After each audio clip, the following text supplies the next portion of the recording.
Hi guys, this is for educating exceptional students. This is the final. I'm sorry for any other noises in the background. I have my son with me and he's got to watch TV. And anyways, all right.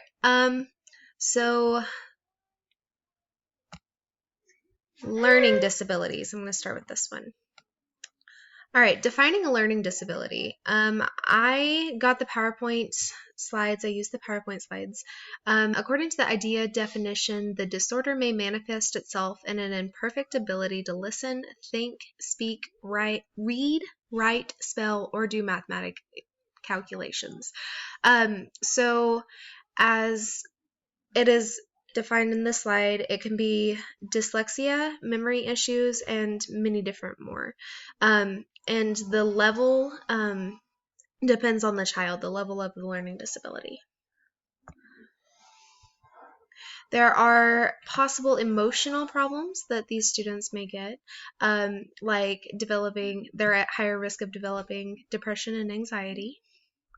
There are several behavioral problems that are associated with learning disabilities, including attention disorders, reading problems, poor motor skills, quantitative disorders, just to name a few.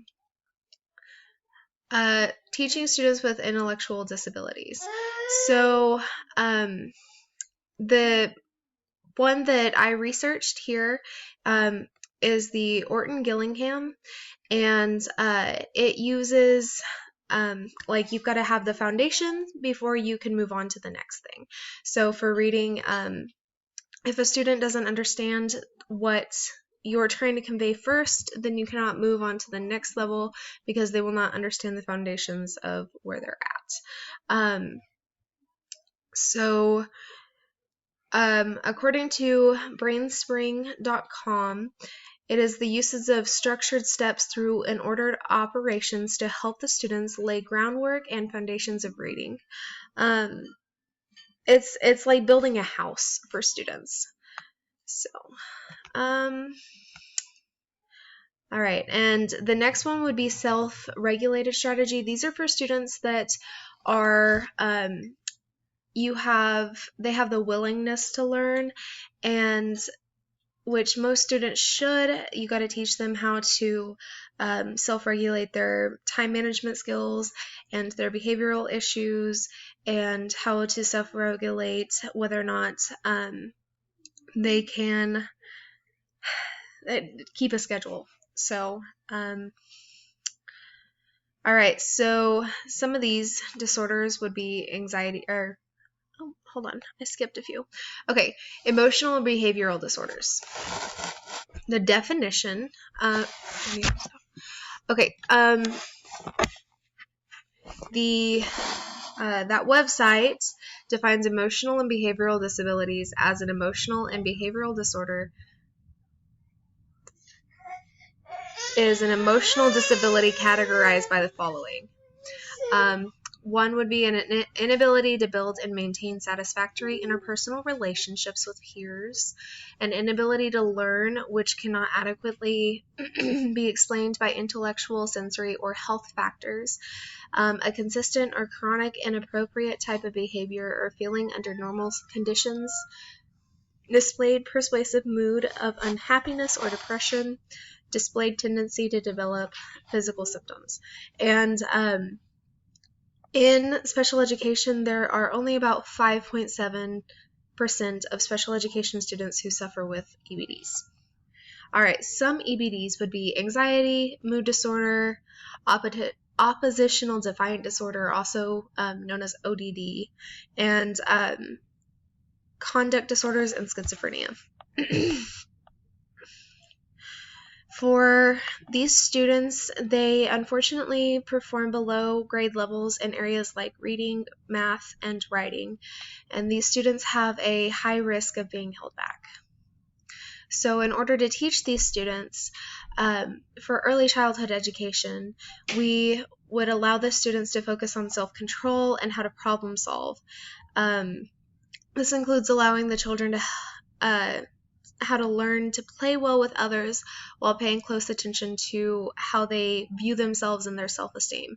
The teachers need to keep like an open communication pathway for these students. That way these students don't feel like they're being left out from the other groups and they can still come and talk to them. Speech and language disorders. Definitions and certain disorders. All right, so speech disorders is an articulation, production of individual or sequence sounds. That's a speech. It could be apraxia of speech, voice disorders, hypernasality, which is too much vibration in the nasal cavity, or hypo, which is not enough. There are two different types of language disorders, which is expressive and receptive. In order to diagnose these students, the students must display a certain amount of disconnect in the social and behavioral aspects with their peers. The students do not always display an intellectual disconnection from their students. However, there is a significant amount of screening and assessment to be taken in order to determine the level of services the child would receive. There is a long list of things. Social. Keeping the students within regular classrooms will help the students to socialize amongst peers. So the teacher can teach language things and teach the other students how to communicate with them better, in order, like language lessons. That way they can communicate with those that are impaired. You can teach them small words like hello or goodbye. That way, you know. All right, including students with these disorders. Most students with language disorders spend most of their time in regular classes. And in order to properly educate these students, the teacher must be able to vary how the communication between other formats. So use audio or text. That way it's not just word of mouth, and use visual graphics. That way the student can get a better grasp of how they are, what the teacher is trying to convey to other students or to them. So they can use context clues. All right, autism. Defining autism. So autism is usually represented or usually diagnosed before the age of 3. Autism affects the development of the brain and causes problems with social interaction, communication, and intellectual abilities. As most people know, there's a broad spectrum of autism. You can be on the higher end or the very lower end, and there's many different types of autism that a person can have. There is no cure, however, it does not affect life expectancy. So, teaching students with autism.